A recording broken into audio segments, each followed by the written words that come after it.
Hey, everybody, and welcome to another episode of Eating at a Meeting. As you can tell from behind my wall here, I am not in my home studio. I am in Fort Myers, Florida, in this really cool co-share working space. And it gives me this opportunity to bring the show to you directly, and I'm here all by myself. So I'm excited to introduce you today to Taylor Flores and Kent Buell, both from Greener by Default. And we're going to talk about, as the sign says at the bottom, behavioral science meets the buffet, and how we're going to nudge event menus and catering teams at those venues towards more sustainable choices. So I'm excited to chat with both of them. Hello, you two. Hey, Hi, thanks for having us. You're welcome. And before we get into this, I'm going to tell everybody who you are. So Kent is the culinary director for, as I said, Greener by Default, where he channels a lifelong passion for creating more sustainable and equitable food systems into practical plant-forward culinary strategies. And you're a chef. I am. Yes. Yeah, Okay. I'm a classically trained chef. I came up old school in fine dining in Chicagoland. Spent Okay. my first 20 years in fine dining restaurants, and then the second 20 years really driving large food systems at scale at major campuses across the country. Okay. And Yeah. campus is not necessarily university campus, but could be a Well, corporate campus. healthcare, business and Okay. education, colleges and universities, specialty venues, major museums and zoos and things like that. Yep, Okay. all All right. food service programs. Mhm. Okay, awesome. And then Taylor is Greener by Default's corporate engagement manager, and her job is to help us as meeting professionals from the culinary side, the kitchen side, to the planners understand, more sustainable options and plant forward menus. So I'm excited to talk to both of you today about this. And we've had one of your colleagues. I had one of your colleagues on the show. I think it's like 3 years ago. Is that right, Taylor? I think so, Um, yeah. yeah. So it's been a while, but it's a conversation that needs to be had constantly, right? So that we ingrain it into our brains and into our menus. So But, we've tell. grown up. We've grown up eating a certain way, and Mhm. we have to shift. We have to Mhm. shift entire businesses. Yes. Yeah. Okay, so just a slight tangent here because I rode 45 minutes to get here in an Uber and I was reading my phone, which then made me a little lightheaded and whatever, motion sickness kind of thing. So the only place close to this place for me to go was 7-Eleven. And I needed something to get into my system, and I mean, I found they had fresh bananas and they had some fresh food, but I mean, the aisles are filled with overly processed candy and sugar, and I was grateful to find my bag of Skinny Pop that I can have, and I found a bag of pistachios, that really good brand. I don't remember the name of the brand, but and a banana, right, to do that. But it was mind blowing. It just made me reiterate how much non-healthy food that we have. It's Yeah. default. That's Hmm. how, Yeah. we are hamburger by default. Every, Hmm. almost every restaurant you can go to, it's a hamburger. And that's how we grew up. It's Hmm. that same three compartment center of the plate as a chef that is the foundation of our culinary training. That meat at the center, the starch and the veg. And I don't think that's how we ate before this all began, and I don't think it's gonna, I don't think it's how we can eat anymore. And Right. that's the Hmm. crazy part. Yeah. Yeah. Yeah, and It. it's, Go ahead. oh, sorry, I was just gonna say it's the same with event planners too. Attendees across different events really want to eat healthy. Consumers in general, at least in the US, are really wanting to, eat less red meat. The large majority of people are wanting to eat healthier, period. So Right. it's really Hmm. important to provide those healthier options. And a lot of those, as we'll talk about, later in this episode, are fueled by plant-based foods and yeah, Right. lots of Hmm. great Well, nutrition and it doesn't vitamins matter what the for reason. the menus. It doesn't, all of, 2/3, 67%, I can't remember. Taylor knows the stats much better than I do. But most of us could be eating more plants and more fruits and Oh, vegetables, period. well, By yeah. by every by every metric. And you come home from an event, you craving vegetables, right? Because craving, healthier options. And I went through a buffet recently and I was really amazed that there was a chicken, a pork, and a beef. And, and they did have salads, and I laughed because it was iceberg lettuce, which has no nutritional value in it at all, or very minimal of it. And but that was the options, and I'm like, okay, for one, let's cut one of those proteins out of it and add it in. We don't need three proteins. And I went back and looked, and the pork was not eaten, right? And Right. the chicken and the beef were gone, but Yeah. so we overmade. We didn't need to Yeah, make that pork. you're speaking to an effective behavioral science proven technique, which is ratios. And so really, we can get into that as Taylor said later in the podcast. But um, if you go to a concession stand, if you go to a sit down, if you go to a huge event, all of the options are the number of options will always have been historically animal-based protein. Yeah. Mm-hmm. Yeah. Yeah, what Okay. we find is that as long as you're providing at least one animal-based option, whether that's meat or dairy, for example, if it's a lunch buffet, if you're providing at least one beef, chicken, pork option, and then the other options, which we advise being a majority of the options are plant-based or vegetarian, you'll have, similar satisfaction levels from attendees as long as you're maintaining some freedom of choice for people to eat either plant-based or animal-based. People in general will be pretty happy about what they have. And so by providing majority of plant-based options at your event, you're really allowing people to, you're gently nudging people to, eat plant-based, eat more sustainable, healthy food options. And I wish everybody would stop throwing croutons or wheat or cheese on every single thing that they make, right? It does not 100%. have to taste, it doesn't make it taste extra special. It tastes good. Make it flavorful without those two things on there, and so that more people can eat them. Exactly. Yeah. And that's actually Yeah. getting to our plant-based by default strategy. Just Yeah. start with, if it's a buffet, make the base of the meal plant-based. If it's a salad buffet, start with some leafy greens, leave the cheese, leave the croutons out of it. And then as a side, you can have those options with the additional proteins as well to people for them to choose, exactly what they want to add on.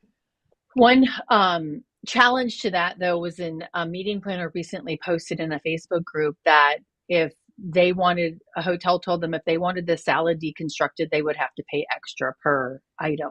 Yeah. Oh That's gosh. insane. That's just insane. insane. Yeah. It's the And same. It's the same line cook. It's the same chef in the back of the house. Come on, we're making, just because this is how we've always done it doesn't mean I have to do it this way. right. It's the easiest change it's so easy to make those changes in the back of the Right. house. That's And then, ridiculous. Yeah. and then my big challenge on that too is that, okay, so yes, you're going to take the cheese off of it, but I don't need a bowl this big, this tall of that cheese. And at a recent event I went to, I loved the fact that they had, okay, it's not jicama, but it tastes like licorice. What is that called? That's fennel. Thank you. They had a bowl of fennel to put on the salad, but again, the fennel was this big. I'm like, not that many people are going to put fennel on Why? their salad. I love fennel. I I love do fennel, but too. to eat it fresh, you got to power through a lot. You got to power through Yeah. it. It's And like like eating a a bowl of small celery. bowl, right? Yeah. A small bowl would have been just fine. But how much did Yeah. you just waste with that? Yeah. Yeah. Okay. And who grew it? Portion. Right. Yeah. Yeah. Who grew it? Okay. So the name of your company is called Greener by Default.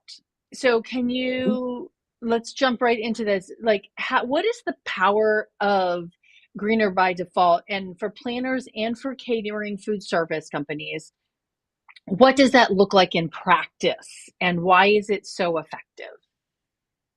Yeah, I can take a stab at that first. So Okay. when we talk about defaulting green, we're really talking about our plant-based by default strategy. It is actually our most effective strategy, hence our name, Greener by Default. And the core concept of it is to serve a plant-based meal by default and then give diners the option to swap it with the meat meal if desired. So for event planners, it can be a really easy strategy to make the food at your event more sustainable, you would Mm-hmm. really just need to state in the registration form or the RSVP form that, in alignment with our commitment to sustainability, inclusivity, et cetera, we're proud to serve a plant-based meal by default. And then you would just need to give attendees a box to check if they want to stick with the plant-based default, and another box to check if they want to opt into a meat meal instead. And so what that is doing is it's really, gently nudging attendees towards the more sustainable option while also maintaining their freedom of choice, which is a core principle Mm-hmm. of the greener by default approach. And then last thing I want to mention is, the reason we find this strategy so effective is because people in general really prioritize convenience. And most of the time, they really just want to do, whatever is the most convenient choice. Mm-hmm. And we sort of see that play out in different aspects of society as well. So, something as simple as the ringtone on your smartphone, the large majority of people will have the same ringtone because, it's simply the easier choice just to leave it as whatever the default setting Mm-hmm. was. The same goes for organ donation. So there was a study, for example, that looked into, different countries with these different organ donation systems, and it found that countries that have a default organ donation system where, by default, you're going to be an organ donator, have close to 100% participation rates. Wow. And the flip side of that, yeah, on the flip side, there's, the other countries where it's not by default, you really have to opt in if you want to be an organ donator.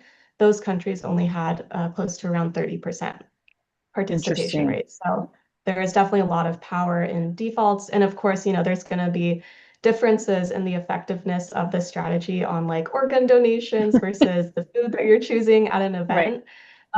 And there's always going to be, people with strong food preferences, like the hardcore meat lovers who are gonna try to go out of their way pretty much at every meal to choose meat. And so this strategy might not be as effective on, those types of people. But the good news is that the large majority of people really just want to do what is the most convenient for them, even when it comes to food. And so, they're happy to eat plant-based when it is delicious and it's the easier choice. Yeah. Kent, what do you want to pipe in And there? I was just going to say, Taylor hit on all the points. It is about making it easy. Just like I don't quit my health club, my gym membership because it's extra work. It's really about flipping the script, and Mm-hmm. as Taylor said, it's really um, we're giving diners the ability to opt into meat instead of opting out of it. So Mm-hmm. it's really just a simple script flip. Um, per plated events on the RSVP form instead of saying, "Hey, you want a veggie meal?" It's the opposite. It's like, "Hey, we have cracked pepper sweet corn risotto with wild mushroom. Do Mm-hmm. you need a meat or a veg entree?"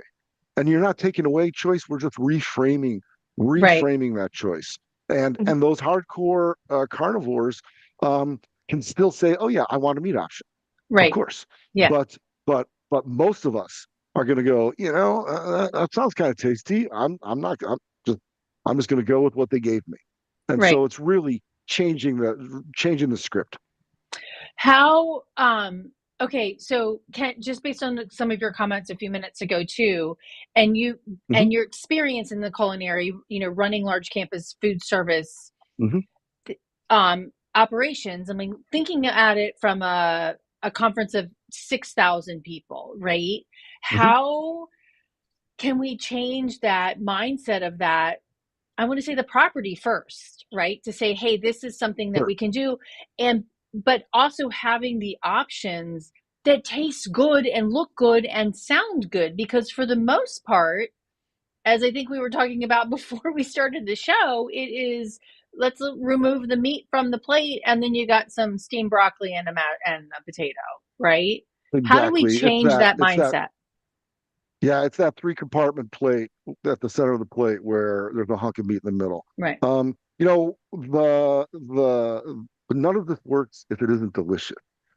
Mm-hmm. That's the bottom Taste line. is It's the got to bottom be line. it's Yeah. got to be tasty and it's got to be just amazingly fantastic.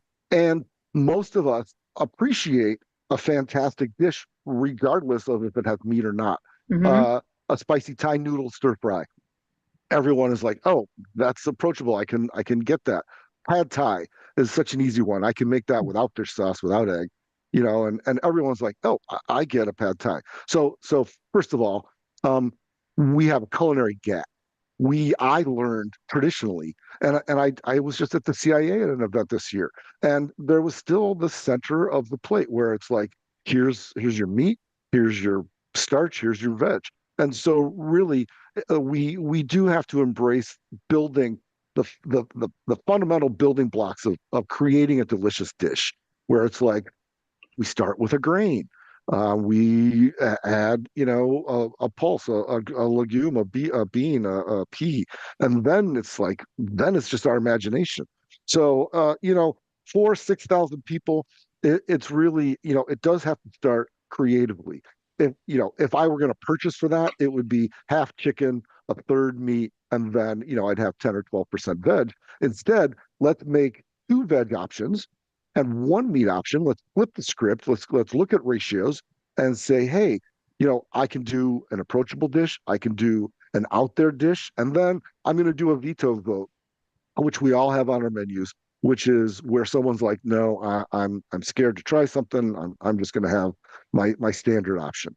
Right. So really, we have the ability and the science to back it up that says there's options out there, and our interventions work without any interruption in guest satisfaction, which has been the really piece. We're not beating them over the head. We're not saying, hey, these are just subtle changes in the background where Right. we get to where as the leader, as the event planner, as the chef, I get to be like, oh, here's the shift. And then I'm going to say one point. You said, how can we get the venue to change? What, as a planner perspective, the bottom line is beans and rice are cheap. Our initiatives in aggregate save money, and beef prices are soaring. Hmm. And from a resource standpoint, we have every reason to eat more beans and rice. Right. So it drops to the bottom line as well, especially on a big event. Okay, so I have two questions to come out of that, and Taylor, I'm going to come back to you in a second. The I want to know what at what point or what moment or experience can led to you realizing that the system has needs to change based on your culinary experience. Yeah. But then two is oh, my second question left, but it was about the price of meat and beans and yeah, I'll come back to it. So answer that first question. I'll remember the other one. It's a great question, Tracy. It wasn't a single moment. The pandemic didn't cause any rifts in our food system. It just ripped the Band-Aid off of issues that were broken. But I had two pivotal moments. I ran. I had a multiple restaurant concept, and we served a lot of animal. And so, as the responsible chef, I thought I needed to see the entirety of the process. And so I stood on the kill floor and watched my food come through the kill floor.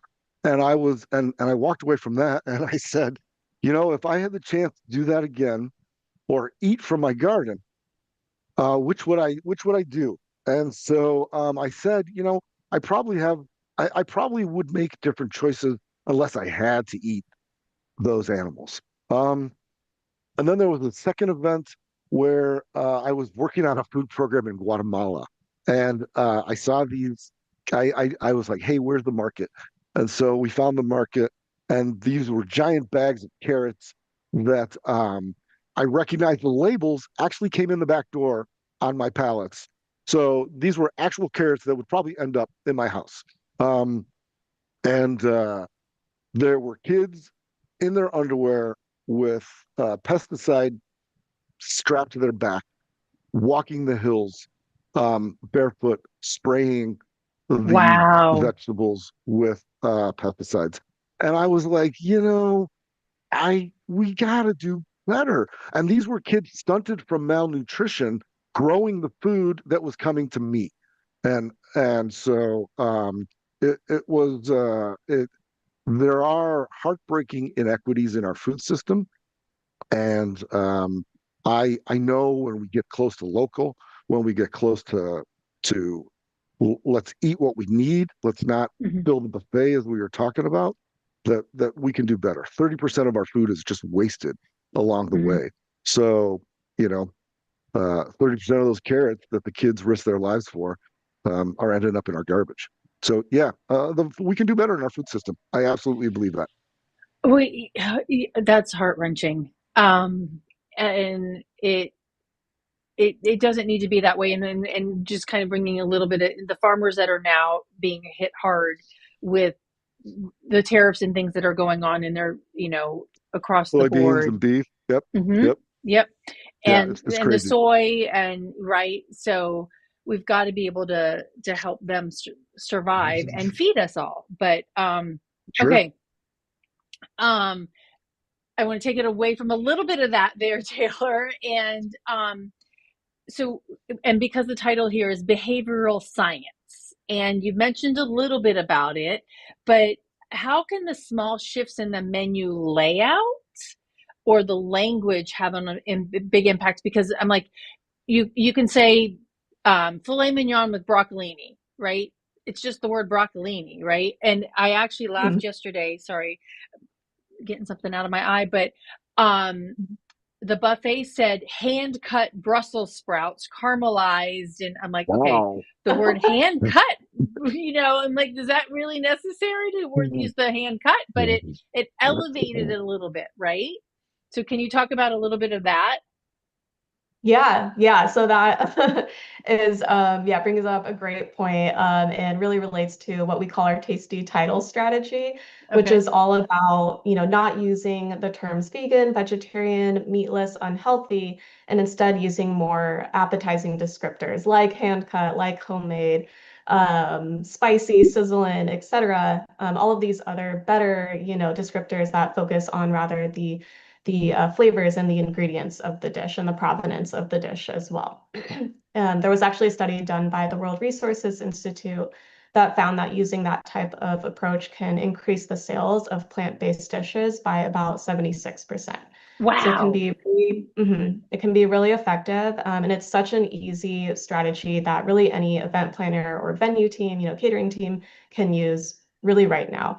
Really just go through your menu, take out any vegan, vegetarian language, and just replace it with more appetizing words. So, for example, instead of saying, vegan burrito or vegetarian burrito, saying a spicy chipotle, Southwestern burrito instead can have such a big impact on the number of attendees and people choosing, the more sustainable option, and thereby reducing the carbon footprint of your event.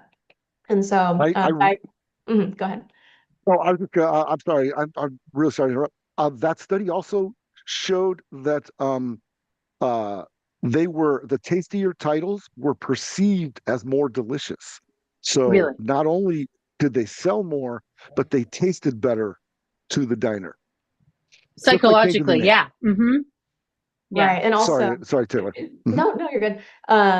Yeah, another point that relates to that is people in general also just don't want to be reminded, of what they are missing out on by using the words meatless or vegan, Mm-hmm. vegetarian. And, Low fat. furthermore, some people just don't associate vegan food, or they do associate vegan food with food that's like tasteless or boring, unfortunately. Right. So, yeah, it's just better to not use those words. And, we're really trying, what we're doing here is we're really trying to target the omnivores and the flexitarians. So, of course, it's important to still label things as vegan so that those who are actually vegan or vegetarian can actually confirm that, those things meet their Right. dietary restrictions. And so instead of writing out the word vegan or including it in the actual title of the dish, what we recommend doing instead is including a small v in parentheses at the end of the title, or a leaf, and then Mm. having a legend somewhere near, the front of the A buffet or. legend? You're asking too much, Taylor. You've got to be kidding me.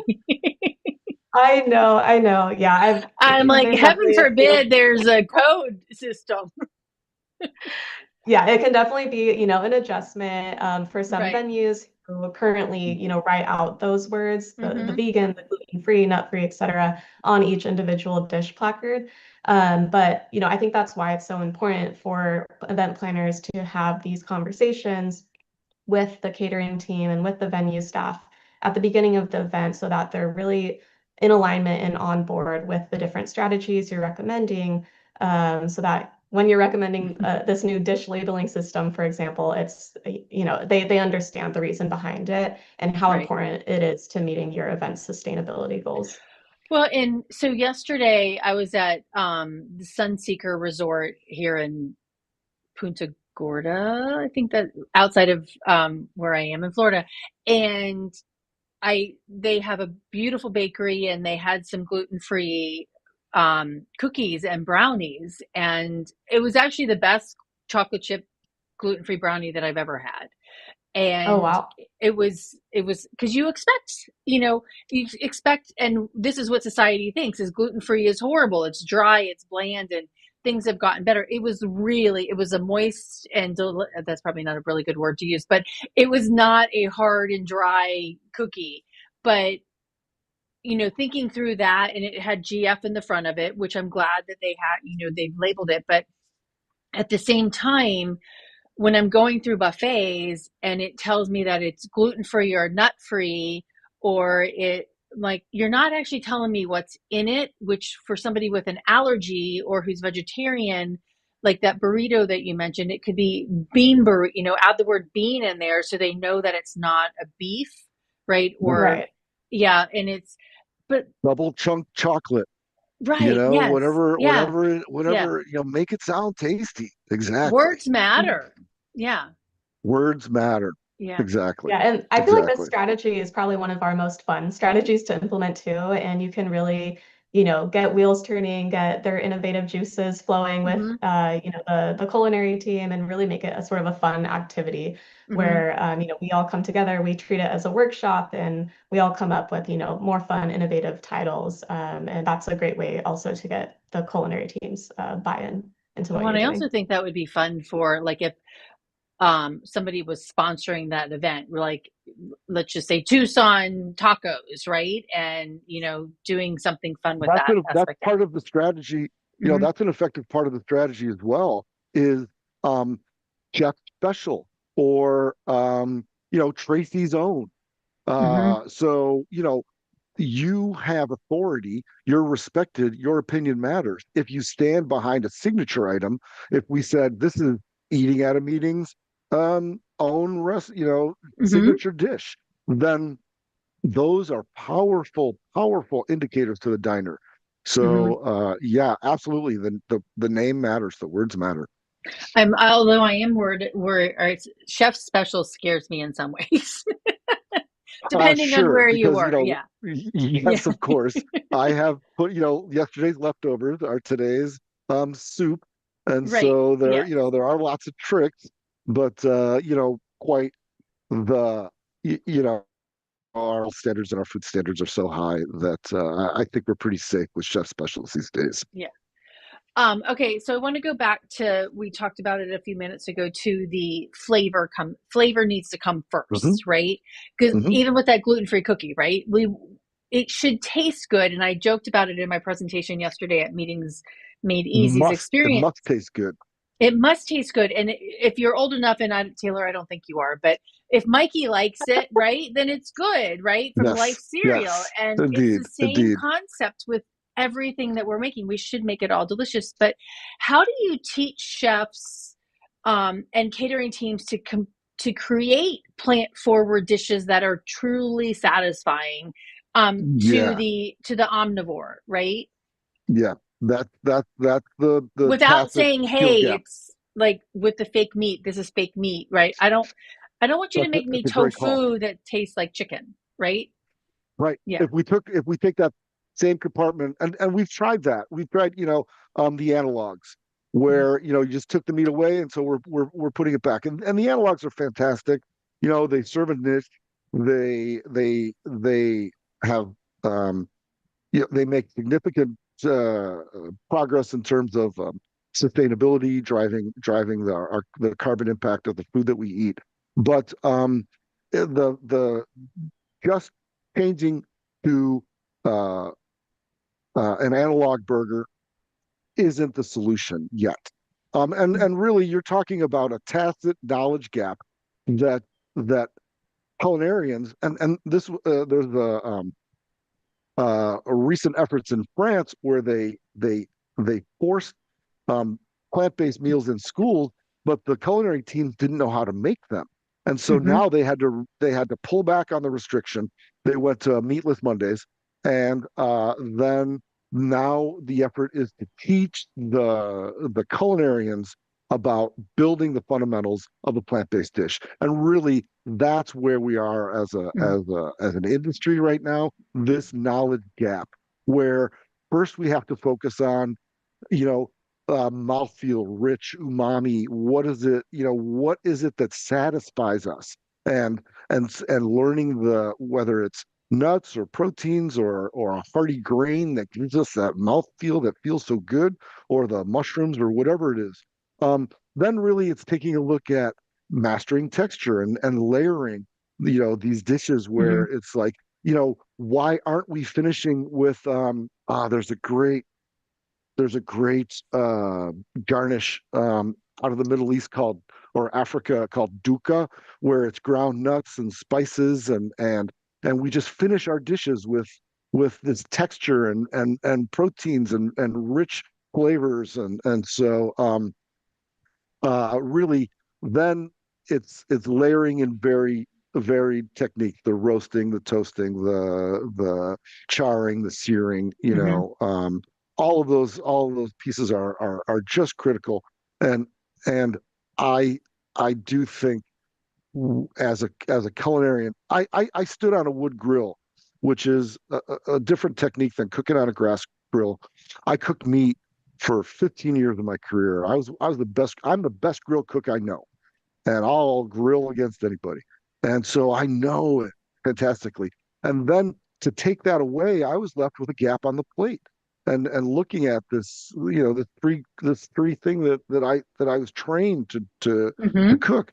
So how now do we say, look, we have to throw that all out and start with, split peas. I can't wait. It's cold outside right now. I can't wait for my split pea soup. Oh, Um, I had a can of it the and other and day. yeah, and what does a dish look like, or what does a meal look like? Mm-hmm. It's not what it used to look like, and Mm-hmm. and really, that's what we have to train to. Yeah. Well, and it's amazing the pushback that you get from different properties and different chefs, and this is the way I cook, and this is, you have to eat this Fear. way or whatever. Yeah. It's fear of rejection by the guest, Mm-hmm. especially at the colleges and universities, where it's like, you know what, the students are going to be mad if I serve more plants, and it's like, no, the students are going to eat because they're hungry and it's delicious, and this Right. is a better way, this is a different way to eat. It's great. Right. Yeah. Yeah. Well, and even I'm going to dinner with my friend Nina in a couple weeks, and she's like, "Okay, let's go to dinner at 7, 8 o'clock." And I'm like, "What are you talking about?" And she's from India, and she's like, "Well, my parents eat at 10:30 at night." And I'm like, "I'm sorry, what?" And I'm like, "What time do they go to bed?" She's like, "At midnight." And I'm like, I don't, I couldn't, that just blows my mind. But it's this, we have to not that I'm telling people that we're eating dinner at 10:30 now, but it just rethinking how we typically have done things, right? And stepping into that opportunity to make change. Taylor, how can event planners who want to serve more plant forward, and I've been to events where they didn't tell anybody and they showed up and it's plant forward and people get up and leave, right? But um so how do they serve it without the worry of perception? And I like the idea of saying, hey, do you want the chicken or the beef, checking it off like you're going to a wedding, right? What's the first myth, or are there myths around this that we need to get rid of? Yeah, for sure. This has come up in a couple of conversations that I've had with different event planners, which is this myth that, attendees will not be satisfied with plant-forward meals and it won't Mm-hmm. meet their value expectations when it comes to the type of food being served at the event. Some event planners will come to me with this concern of, well, we're charging, thousands of dollars for a person to come to our event. We want to make sure that the food is valuable for them and provides a good experience. Mm-hmm. And in reality, as long as you're making sure, the plant-based dishes are delicious. And, some of these points go back to what Kent was talking about, that they're protein rich. They have a carb, they're cooked well, they're appetizing, they're plated well. As long as you're meeting those basic requirements, there Mm-hmm. really should be no problem in creating plant-forward, plant-based dishes that are really delicious and meet people's expectations. And actually, Mm-hmm. in many cases, plant-forward menus can actually provide more value than a typical event menu. I think people nowadays are, starting to get tired of the typical chicken parm and the turkey sandwiches being served at Right. events. So just by providing a plant-forward menu at your event, you can actually be providing a more unique experience and a more valuable experience for attendees. And yeah, again, there's lots of, delicious plant-based, unique, innovative options that you can serve to meet those needs. Some examples would be, a buffalo chickpea sandwich with maybe some plant-based ranch on the side. You could do a tofu scramble, breakfast burrito with some tater tots or hash browns, kimchi mac and cheese bowl that's plant-based. Lots of fun, creative dishes that you can add into your menu. Well, and the breakfast thing too. I mean, if like I looked at eggs the other day at a hotel that I was at last week, and I'm like, I didn't want to eat those scrambled eggs because they just didn't look. They looked very dried out. They did not look like scrambled eggs. And I know a lot of people, with the cost of eggs right now, are using liquid eggs, um and they've always used liquid eggs. I understand that, but I was like, yeah, no, I'm gonna skip this. I'll go have my hard boiled egg. I'll go find a hard boiled egg somewhere Yeah, else, and right? Yeah. yeah, that's like a great example and a great opportunity to be able to swap an animal-based food with a plant-based food that's more Mm-hmm. innovative and fun. So Mm-hmm. instead of doing just scrambled eggs for your breakfast buffet, do like a plant-based breakfast burrito or tacos, Mm-hmm. make it fun. Yeah. Well, Yeah. a lot of the world eats porridge for breakfast. Mm-hmm. And Yep. there's some amazing West African grain bowls with fresh fruit and Mm-hmm. spices for breakfast that are just fantastic. And so why are we have this narrow thinking that food our breakfast has to be sausage and bacon and Mm-hmm. eggs and toast and butter, and we can do differently. Yeah. Well, and you just reminded me, I make a really mean quinoa porridge using, Nice. cooking it twice with some milk in it after the second time. So I'm going to make that when I get home where it's cold. There you go. Um, okay, so what we how do you okay, so there's a lot of stuff. Sorry, I'm going to get my question out. A lot of people are looking to measure this progress and figure Mhm, out, sustainability goals. How much power did I use? A variety of mhm, different things. So, mhm, and having done some food waste audits recently this year, and seeing the amount of roles that come back that are preset, right, on a table, and they come back and not be mhm, used. What mhm. are the ways that you're measuring um, the use of plant-based, plant-forward, greener by default, and showing planners? Is it the financial gain? Is it approval by attendees? What are ways that we can measure the positivity around this? Yeah, I can start first. So Okay. one of the main metrics that we provide event planners that we partner with is the carbon savings from implementing our strategies Okay. at their event. So that will typically include the total carbon savings from, the year, comparing the year prior to the current year's event, also the per person emission reduction, and the general emission comparisons, which we take from the EPA's carbon calculator. Mm-hmm. And so what that allows us to do is really translate and communicate, the thousands of kilograms of carbon emissions saved into more relatable terms. So instead of saying, our using these strategies helped save tens of thousands of kilograms of carbon emissions at our event, event planners can instead say something along the lines of, we saved emissions equivalent to charging 2 million smartphones or driving 30,000 miles in a car, which is a lot more, relatable and Mm-hmm. tangible for people to grasp. That's the exciting piece about our organization is we are so data rich, and science based that it is quantitative. You know, my perspective is a little bit different. I stand next to the line cook who put out the food Hmm. and who said, you know what, my day was a little easier today because I wasn't messing with chicken.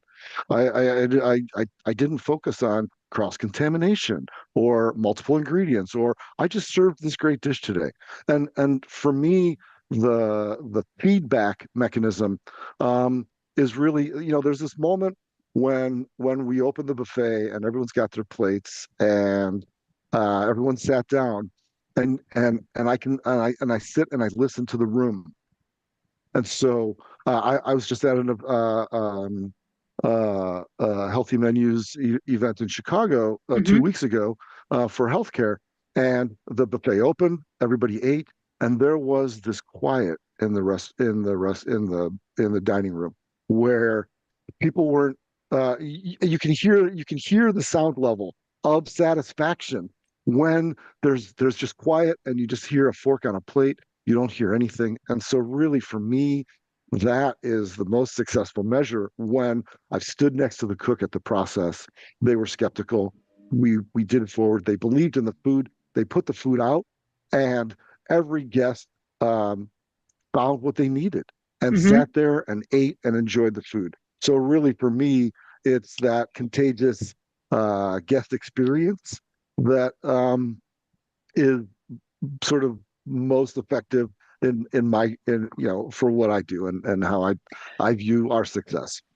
So, a story from a friend of mine came up. It just popped into my brain, and a lot of times that we see when we do the plant forward, and maybe it's the communication or the lack of communication around it, but a lot of, like, when you go and do a completely vegan meal, there's more waste at the end because people, I guess because you haven't given them the choice, right? That you forced it onto them.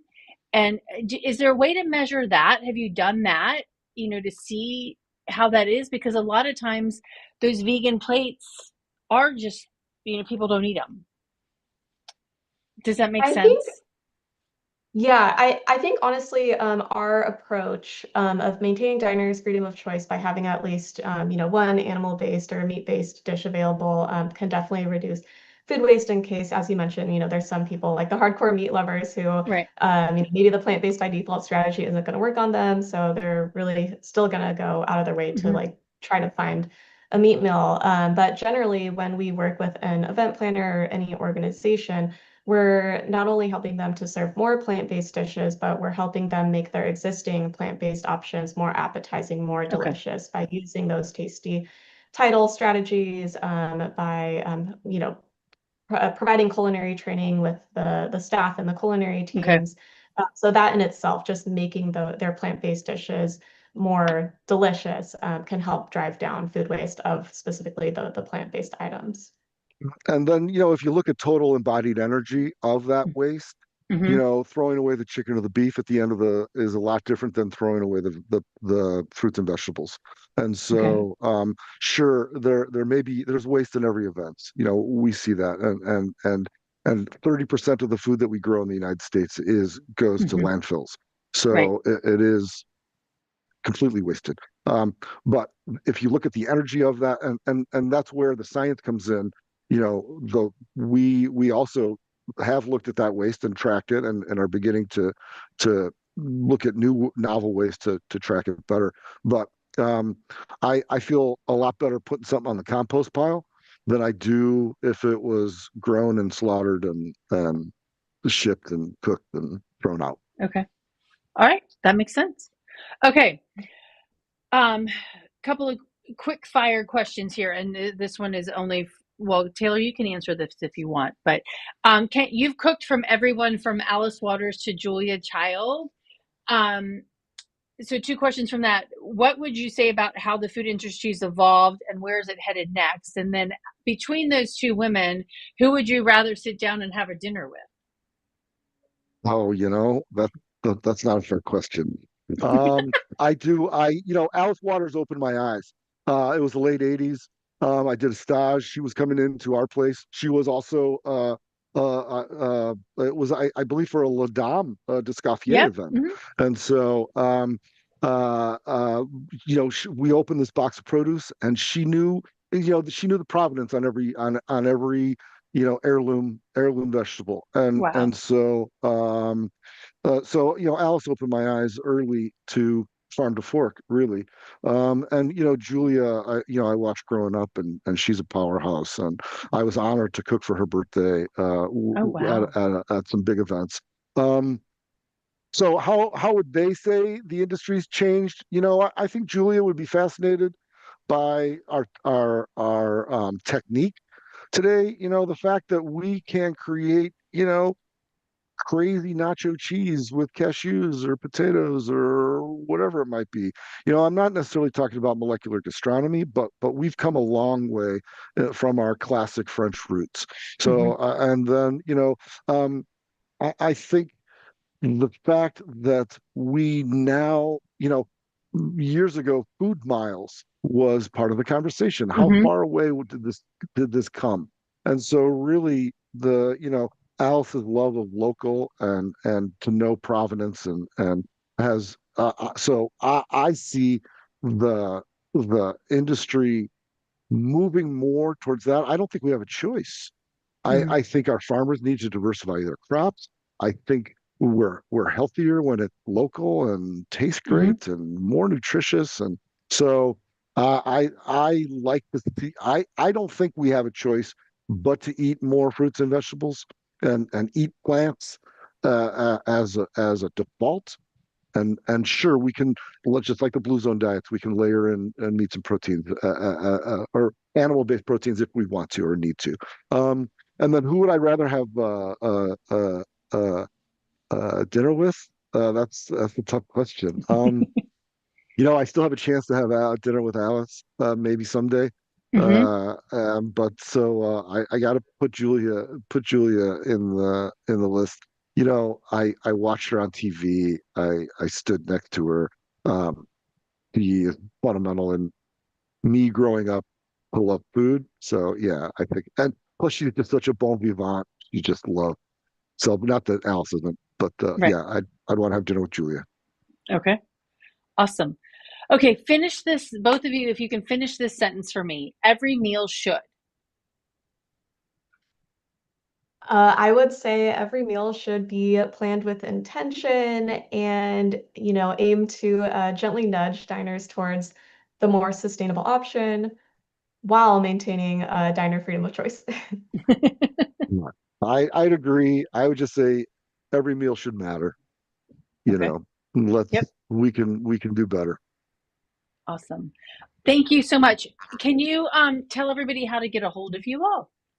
I did not make a little thing to Yeah, put up there.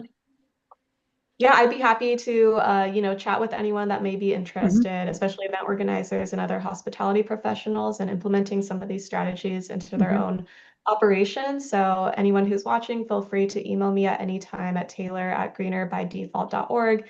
You can also visit our website, greenerbydefault.org too. And we have lots of Awesome. free, tips and strategies and sort of toolkits on We there as well. and we work at every level, whether it's senior leadership at the top of major food service Hmm. institutions or it's frontline. Teaching the staff how to cook and serve Awesome. and create. So yeah, greenerbydefault.org. Okay, awesome. Thank you both so much. I really appreciate you being here and sharing, how behavioral science meets the buffet, because we really do need to change planners, the attendees, as well as the chefs behind the scenes. And I think you gave us some really good ideas about that. So thank you so much for being Wonderful. here. Yeah. Yeah, thank you Everybody, for having us. oh, you're welcome. My pleasure. Kent, nice to meet you. Mhm. Taylor, I met you Likewise. before. And yes, keep up the good work and let's figure out how we can collaborate some more. I would love that. Yeah, Okay. sounds Super great. fun. Thank you Great. so Thank much you for You're all. having us. welcome. Yeah. And stay with me for 1 second. Everybody, thank you so much for tuning in. If you've got any questions, put them in the chat and the three of us will answer them even if you're watching this after the fact. And thank you for tuning in. Until next time, stay safe and eat well. Thanks.